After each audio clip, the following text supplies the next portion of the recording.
जय गजानन। आई मुलाच्या वाढदिवशी रात्री 1:30 वाजता आईने फोन केला।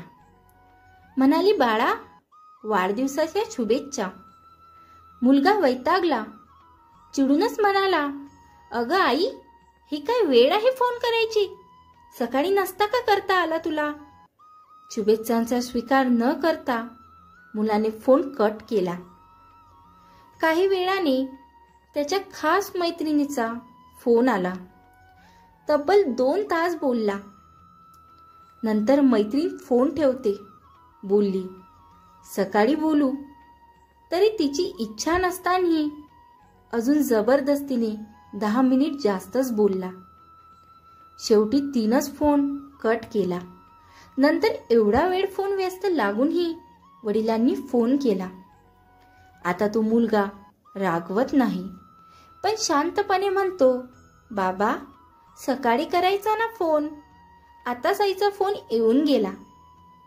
त्यावर वडील म्हणाले, मी तुला हेच सांगायला कॉल केलाय की तुझी आई खरंच वेडी आहे, मूर्ख आहे, जिने तुला तुझा वाढदिवस म्हणून कॉल करून तुझी झोपमोड केली। खरं तर ती 25 वर्षापूर्वी जेव्हा डॉक्टरांनी तिला सांगितलं होतं की तातडीनं ऑपरेशन करून बाळ काढून टाकावे लागेल, तेव्हा आई जगू शकेल, पण तेव्हा ती मरायला सुद्धा तयार झाली होती। तुला जन्म द्यायचा ही भावना होती तिची। रात्री 1:30 वाजता तुझा जन्म झाला बाळा। संध्याकाळी 6 वाजल्यापासून तिला प्रसूती वेदनांनी त्रास होत होता। त्यावेळी खरं तर ती जीवन मृत्यूच्या उंबरठ्यावर उभी होती, असह्य वेदना सहन करत होती।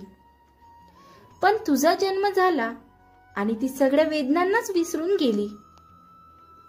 डॉक्टरांनी तर आधीच आमच्याकडून लिहून घेतलं होतं की तिच्या जीवाचं काही बरं वाईट झालं तो डॉक्टर जबाबदार राहणार नाहीत। तुझा जन्म सुखरूप झाला आणि तिच्या आनंदाला पारावार राहिला नाही। आज तुला रात्री 1:30 वाजता फोन करून तुझी झोपमोड केली, त्याबद्दल तिला माफ कर। एक सांगायचं, तुझी आई 25 वर्षापासून मला रोज रात्री 1:30 वाजता उठवते आणि अभिमानाने सांगते, आपल्या बाळाचा जन्म याच वेळी झाला होता बरं का। फक्त हेच सांगण्यासाठी तुला फोन केला होता, असं सांगून वडिलांनी फोन ठेवून दिला। मुलगा हे सगळं ऐकून सुन्न झाला होता।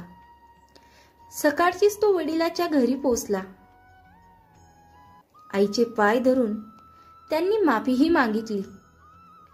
वडील म्हणाले, ती नेहमी म्हणायची, आपला मुलगा आहे, त्यामुळे आपल्याला कसलीही चिंता नाही आहे। आता मी तिला सांगेन, जशी आधी पण काळजी घेतली तशीच तुझी काळजी मी यापुढेही घेईल। आई म्हणाली, असू द्या हो, माफ करा त्याला।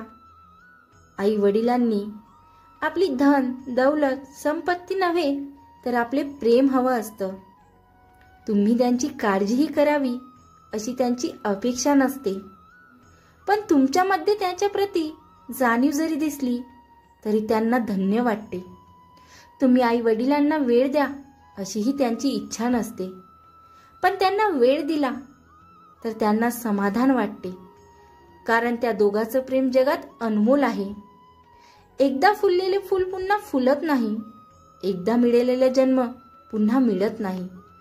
हजारो माणसे मिळतील आयुष्यात, पण आपल्या हजारो चुकांना क्षमा करणारे आई वडील पुन्हा कधीच मिळणार नाहीत। म्हणून जोपर्यंत आई वडील जिवंत तोपर्यंत त्यांची काळजी घ्या आणि त्यांना सांभाळा। तुम्हाला आमची कथा आवडली असल्यास तुमच्या मित्रमैत्रिणींना शेअर करा आणि लाईक करा, आणि अशी नवनवीन कथा अनुभव ऐकण्यासाठी आमच्या चॅनलला सबस्क्राईब नक्की करा। जय गजानन।